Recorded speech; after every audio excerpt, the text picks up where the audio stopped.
work the rest of the week. I know I'm one of the lucky ones that don't. Again, I'm Brad. That's Jason and Justin, and this is another edition of I Could Be Wrong after further review. How you fellas doing?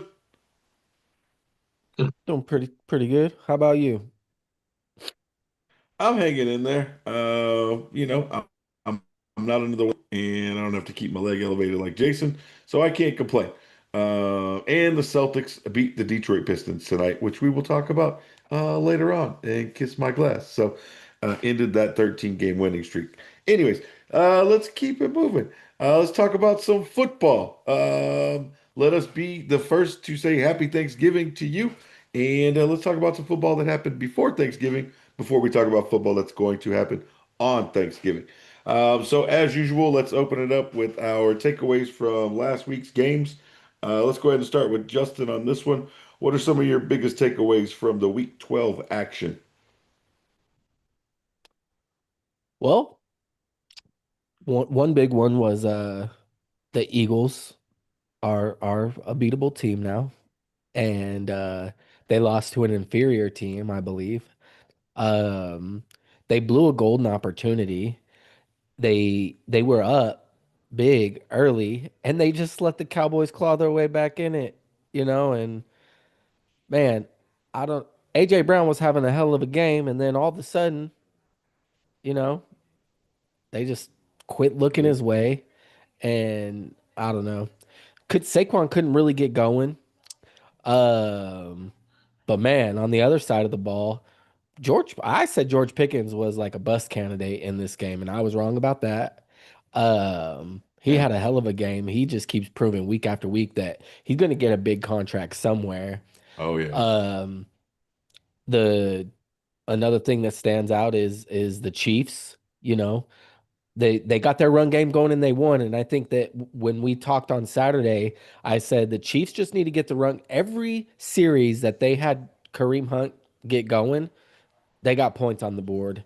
He had 30 Yeah. carries and he had a big game. So that was another thing. I mean, the Colts didn't look great.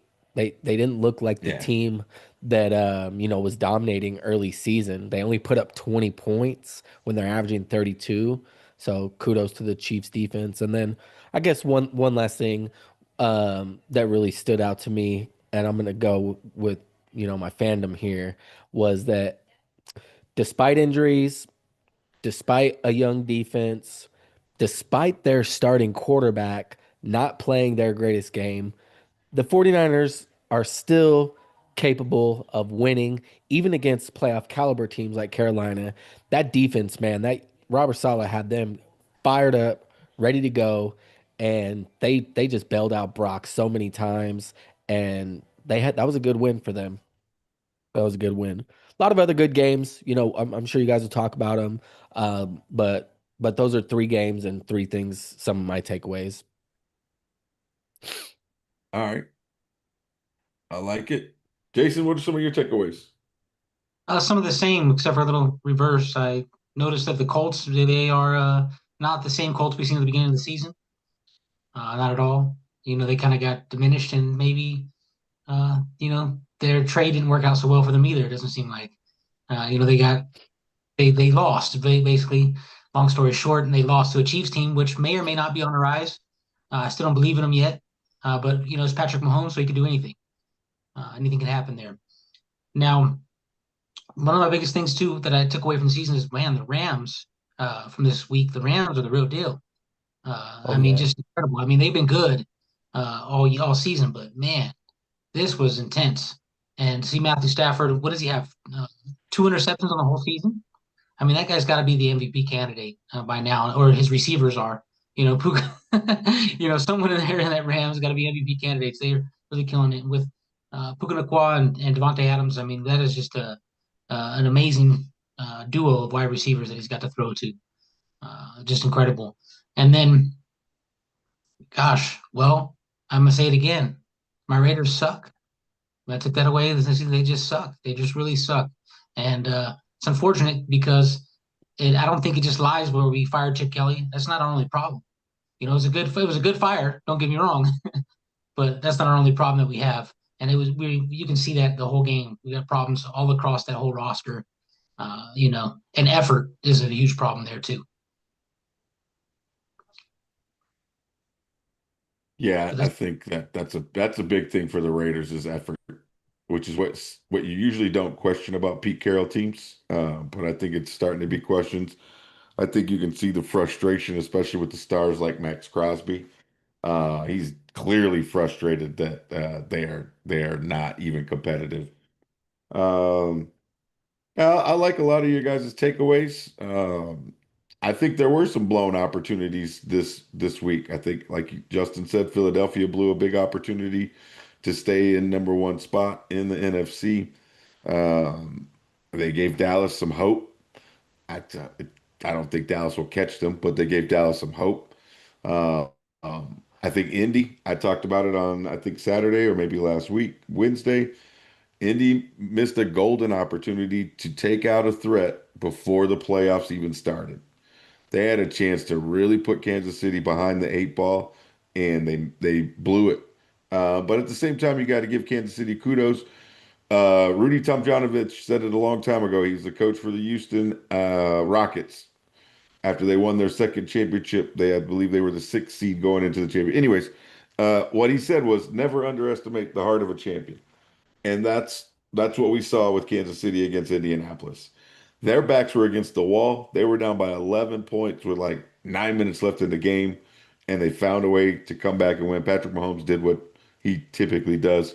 They won their first one-score game of the season this year, whereas last year they won all of their one-score games. They were like 12 and 0. This year they were 0 and 5 until this week. So we'll see if they can continue that. So yeah, I think a lot of missed opportunities. I like where Justin's going. I'm not quite ready to say that they can win the Super Bowl yet, but I do think the 49ers, that defense, although it was against the Panthers, and we know how bad the Panthers can be, they're still an NFL team. They still have 6 wins on the season, and the 49ers defense did bail Brock Purdy out in that game. Otherwise, the Panthers would have won, and the Niners would be on the outside of the playoffs looking in right now. So I want to give kudos to Robert Saleh, of course. I think we've been singing his praises all year, but that game really showed how effective he can be as a coach. And I think, again, like we keep talking about, and Kittle mentioned it again after the game, their goal is to score 30 points a game. And if they can score 30 points and just hang in there and give that defense these last 6 weeks to get better, that who knows what can happen in the playoffs.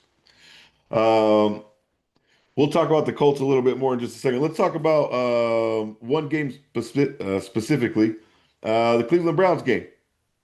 Shedeur Sanders made his debut, and he was the first Cleveland Browns rookie quarterback to win his first start for the Browns since they restarted the team back in 1999. Wasn't spectacular.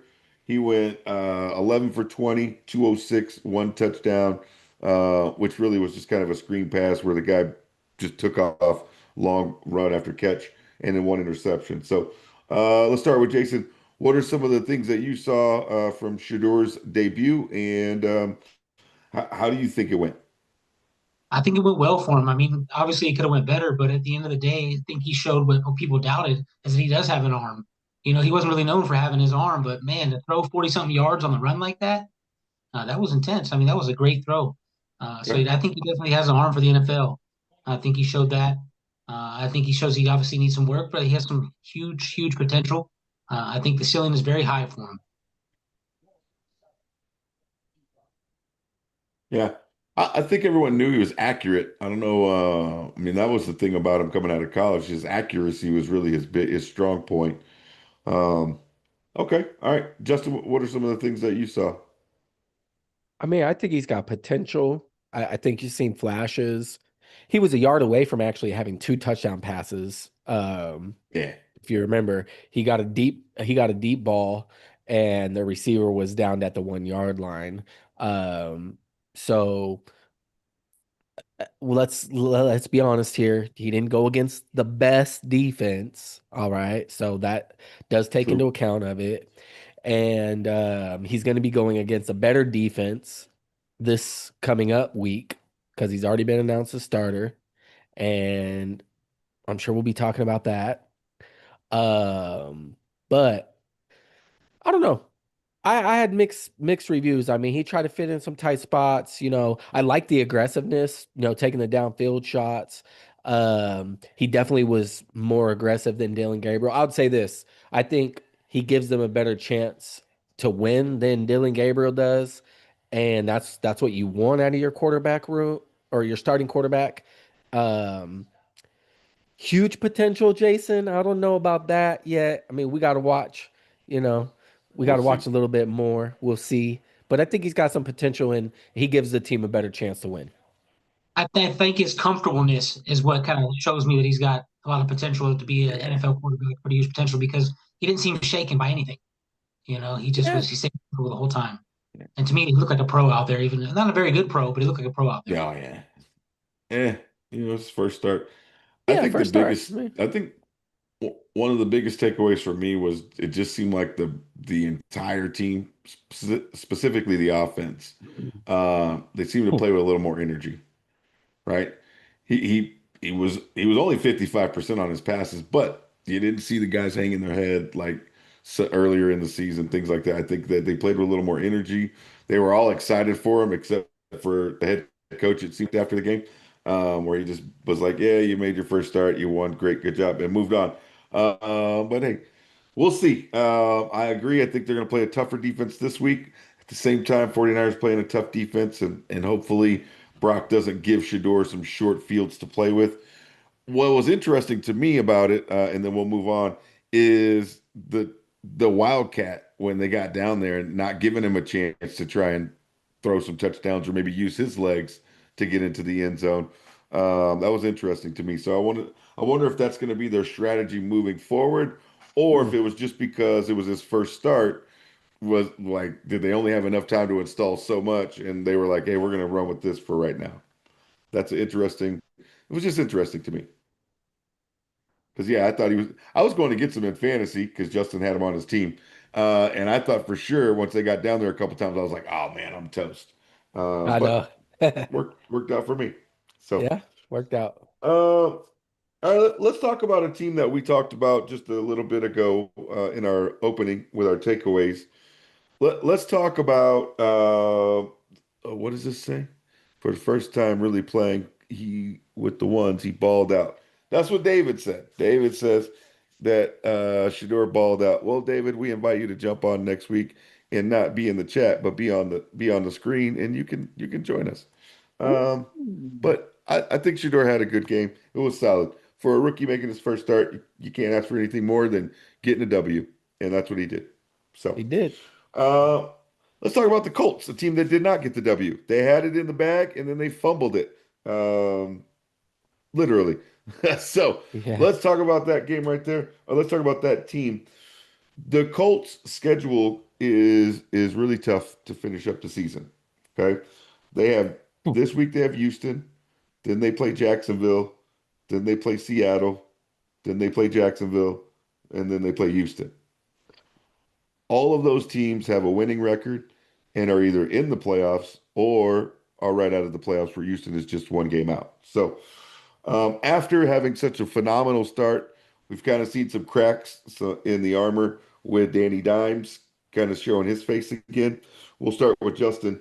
Do you think the Colts are on the verge of a collapse and wasting a potential MVP season from Jonathan Taylor?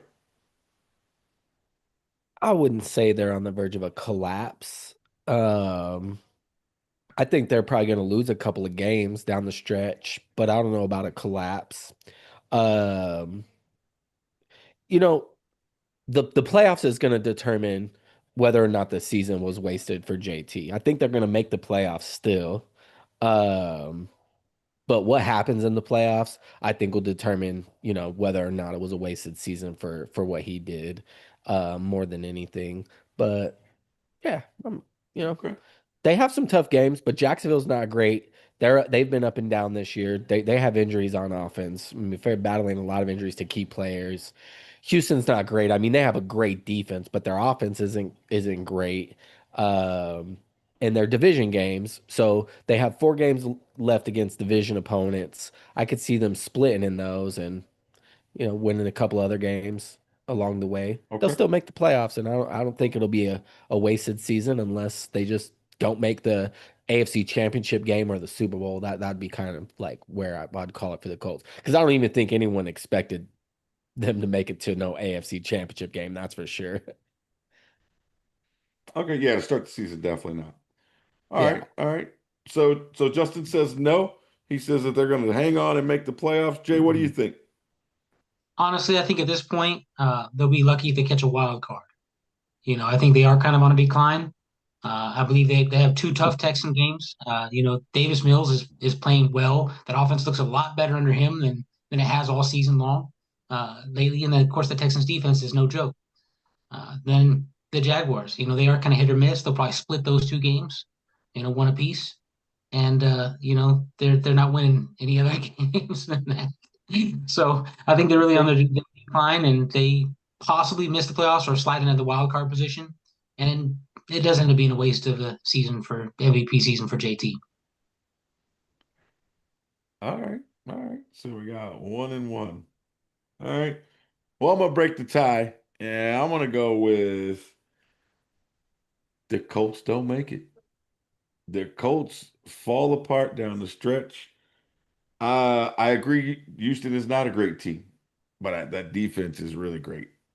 And one thing Daniel Jones has shown so far is when he goes against a great team, he struggles, and it's starting to show a lot more lately. So I think they lose both games against Houston. I think they split against Jacksonville, and they lose to Seattle for sure.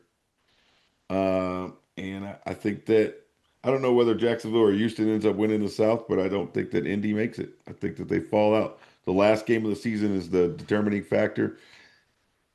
I'll feel a lot more confident if they lose to Houston this week. Now, if they beat Houston, then I retract all of this, and I think that they'll make it.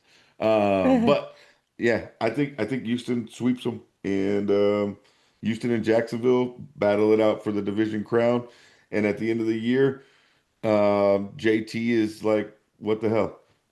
We just wasted all of this effort and hard work and phenomenal play that I put on the field. So unfortunate for the Colts that that's going to happen. I think I could be wrong though. Could be wrong. Could be wrong. It's It's unlikely. a Let's be honest, possibility. but it is possible. It is more possible now and looks more likely now than I would say 3, 4 weeks ago when we were all saying that they're the best team in the NFL because they looked like it for the first half of the year for sure, Oh yeah. and then some, and then something happened. So Had me fooled. yeah, right. Let's talk about two other teams that at some point during the season, it could have been week 1, week 3, whenever, have been probably assumed the best team in the league at one point or another. And let's jump over these Thursday games and talk about the early game first with the Packers and the Lions kicking us off. Let's start with Jason. What are you looking for in this game? Who do you expect to be the keys to victory, or what do you expect to be the keys to victory, and who do you expect to win? I'm looking forward to a good game, but the reality of it is the Packers, I expect them to win. Truly, I believe they're the better team out of the two. Josh Jacobs is going to be a key factor as long as he's healthy. They said he's healthy now, as long as he can play.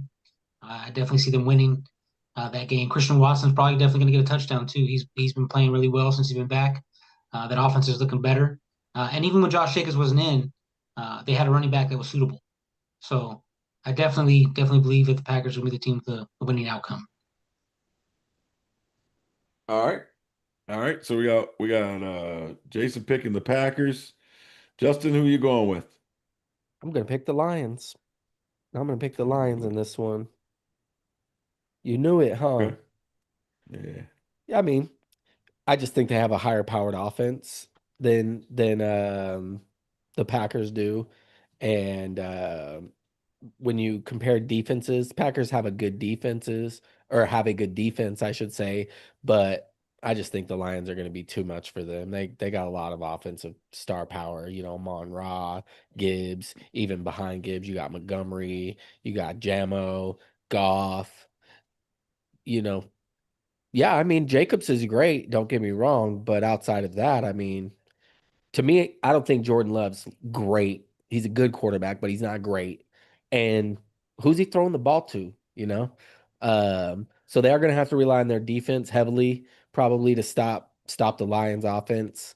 But I'll take the Lions 28-25 random score, 25 points. All right. All right. Okay. So you guys are split again. All right. Well, once again, I'm gonna side with Jason. I'm taking the Packers. Um, I just think that I know it was back in week one, but I mean, if we look what the Packers defense did to the Lions earlier this season, I mean, they had all of those guys to start the season, and the Packers, put a number on them. I'm not saying that the Lions haven't improved since then. I just think that the Packers defense is going to be the difference in this game. I think that both offenses are going to get theirs. There's going to be some points here and there. There's going to be some big plays here and there because they're two offenses that are designed to do that. I just think that the Packers are going to make some bigger plays. They're going to get a turnover. They're going to get a sack, a strip sack, or something like that when it's needed. And I think that may be the difference in the game. I think it's going to be a close game. I'm praying for a close, exciting game to kick us off on Thanksgiving. I'm going to go with the Packers 26-24. However, if you checked out our Facebook page earlier, I did put out a parlay for this game with Jahmyr Gibbs getting over 100 combined receiving and rushing yards, Amon-Ra St. Brown getting 6+ receptions, and Christian Watson getting anytime touchdown. So there's going to be some points scored. I just think the key is going to be a defensive play that changes the outcome. So Packers 26-24. That's my pick. All right, All let's right. jump over to the middle game. It seems to be the game of they said it's the world's team versus America's team, the Chiefs versus the Dallas Cowboys. Let's start with Justin first. Uh, gotten this one, and who do you think is going to be the difference maker? I believe that the Chiefs are going to win this game. The difference maker being Pacheco. He's going to be coming back this week, I believe. Yep. Um, and Cowboys' run defense has gotten better since the acquisition of Quinn Williams. And I think a lot of people who were questioning Jerry Jones about those trades now are not questioning him so much because that defense looking better. Quinn, their D line especially looking a lot better. But the Chiefs figured it out last week, or hopefully they did it. They need to repeat, right? And just the fact that Pacheco will be fresh, so to speak, you know. Um, Yeah. get a lot of carries, pound the rock, let Mahomes do his thing when he needs to, and I think they'll be able to handle business against the Cowboys. 28-24. All right. Okay. Jay, who you got? Honestly, both teams have momentum going for themselves. Both teams are kind of up on the rise, kind of figuring it out. But I've got the Cowboys to win it. I got the Cowboys to beat the Chiefs. It's going to be the game's going to be won in the air, and Dak he's gonna air it out, and Pickens is gonna have another solid game, and of course they're gonna take it. It's gonna be a close game at the end of the day, but it's gonna be one in the air, and it's gonna be 31-28 Ooh. Cowboys. Okay. All right.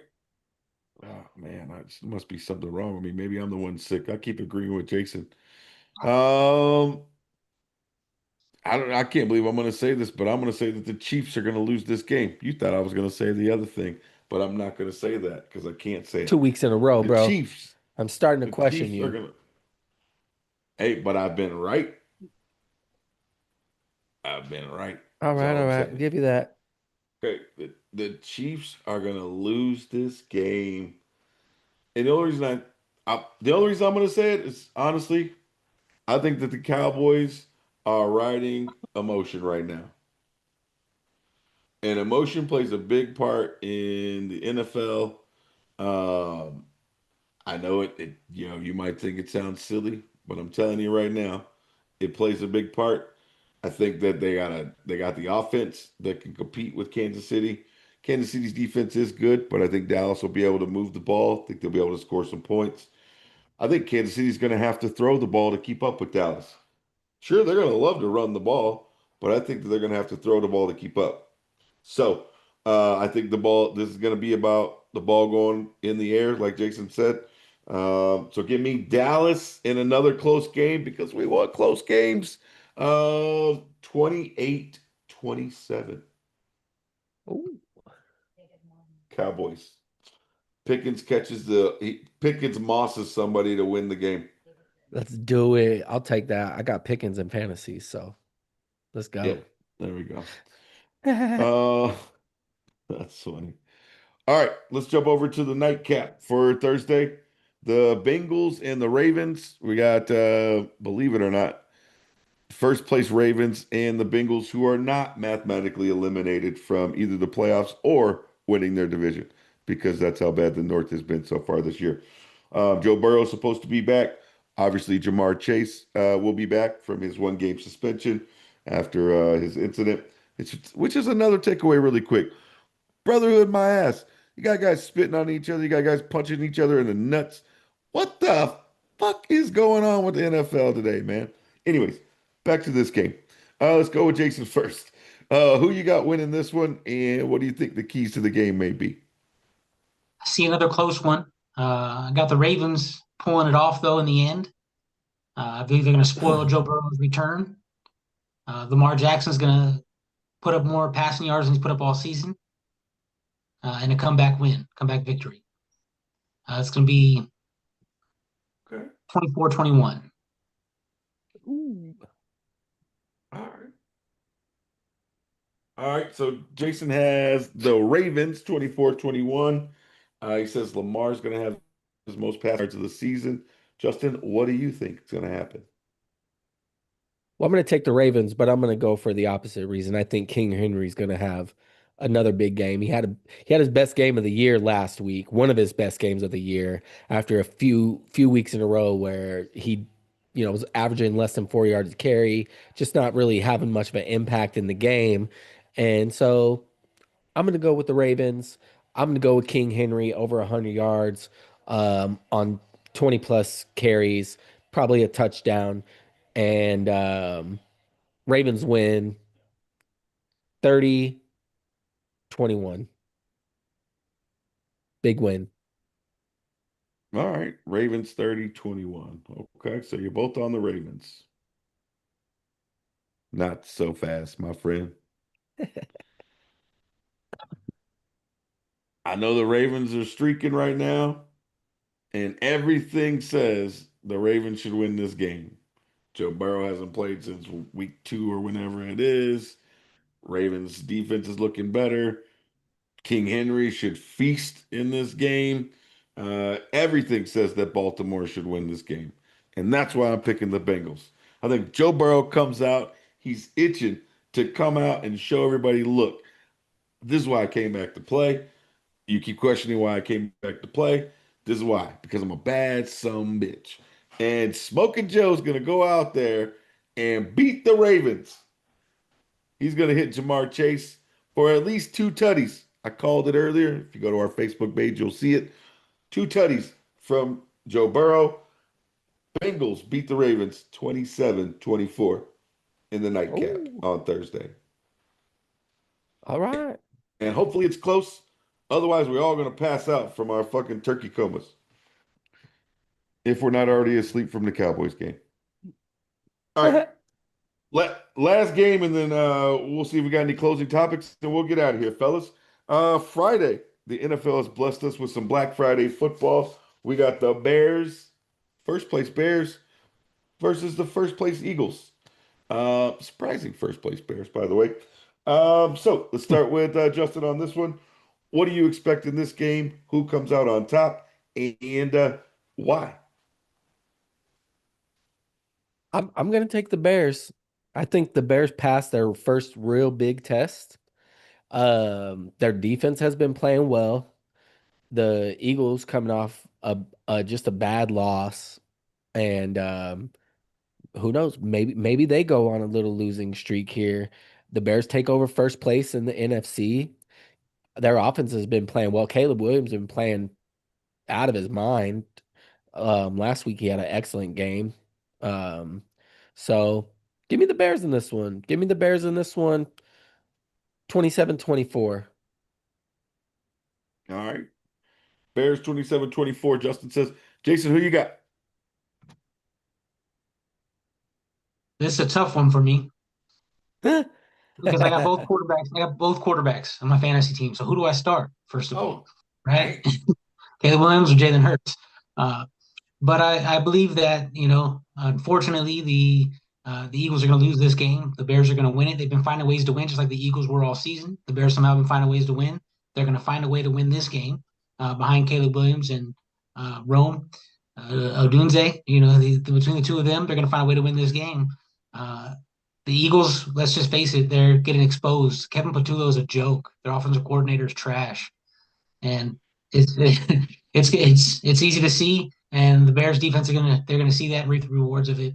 It's gonna be a close game still because the Eagles can still play ball. Got a lot of talent there. 27-21. All right. Okay. All right.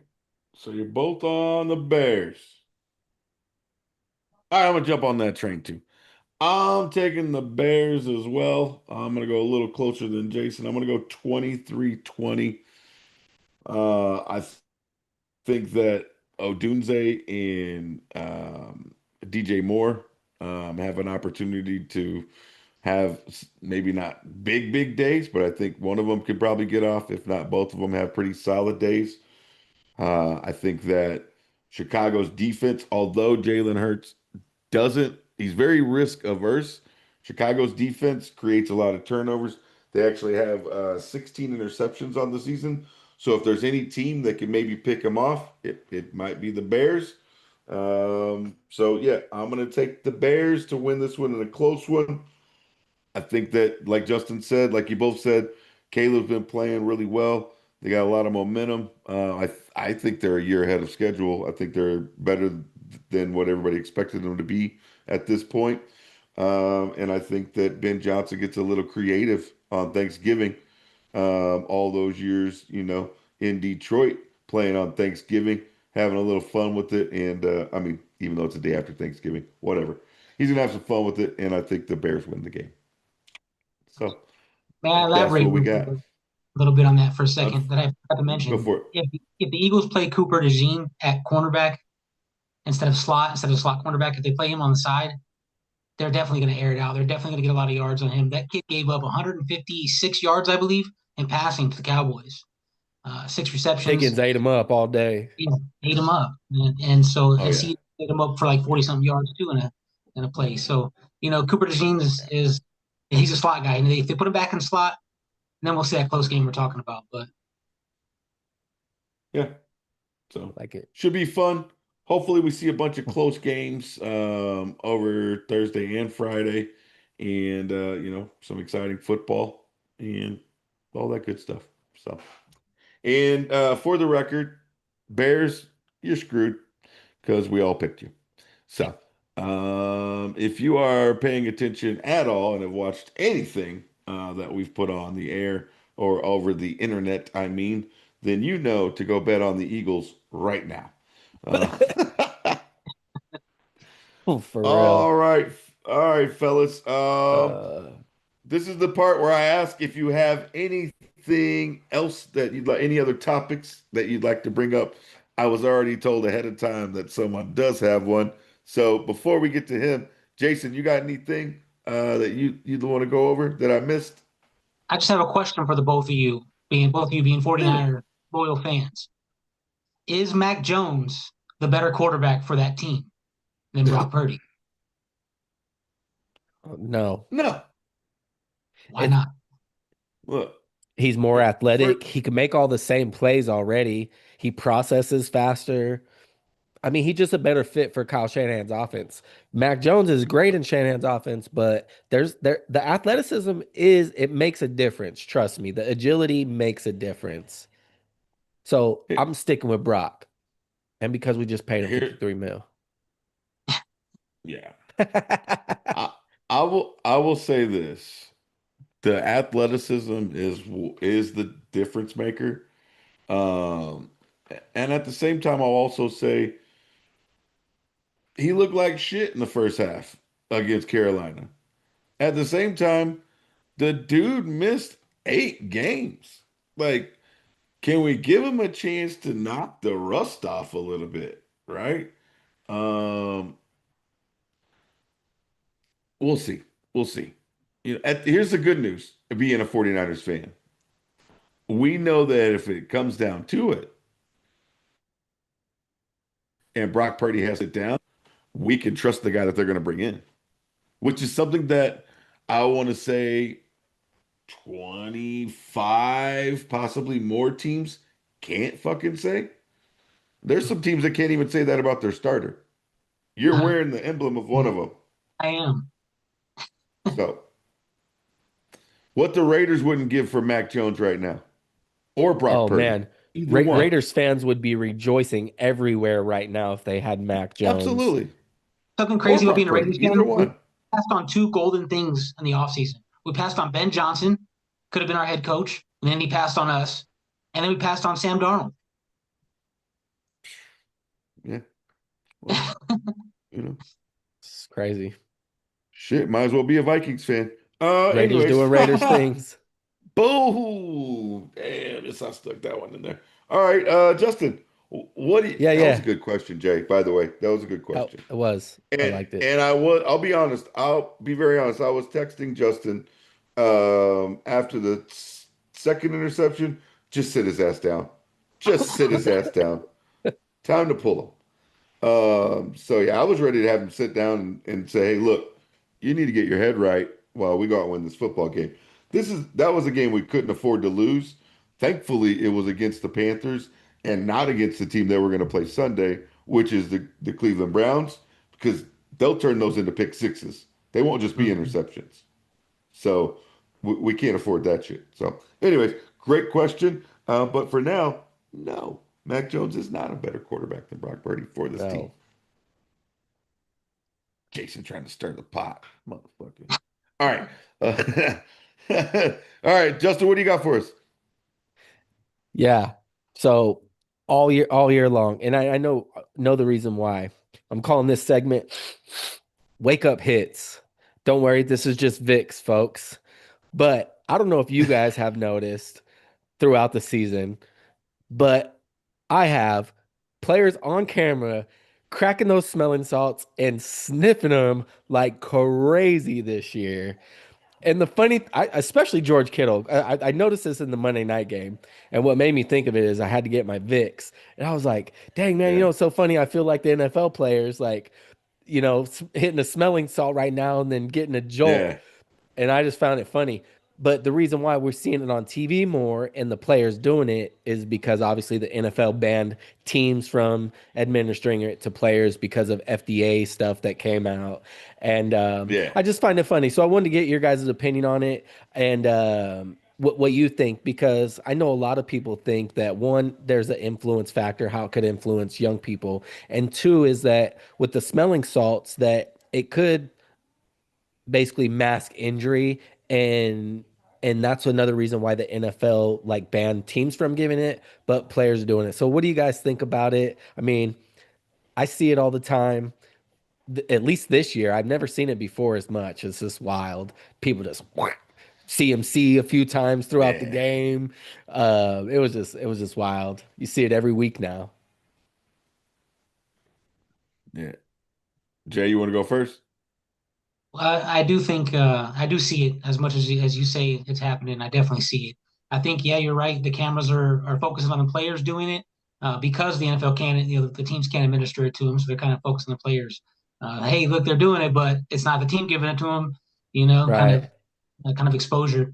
I do think it's kind of a bad influence if it isn't good for you. We don't really know that yet, right? The FDA says some things, but we don't really know it yet because there's going to be a lot of high school athletes wanting to do the same thing. They're going to want to be hitting the smelling salts Oh, they and already feeling the do. same thing. Oh, I'm sure they do. Absolutely. College students are doing it. College teams are doing it. NBA players are doing it.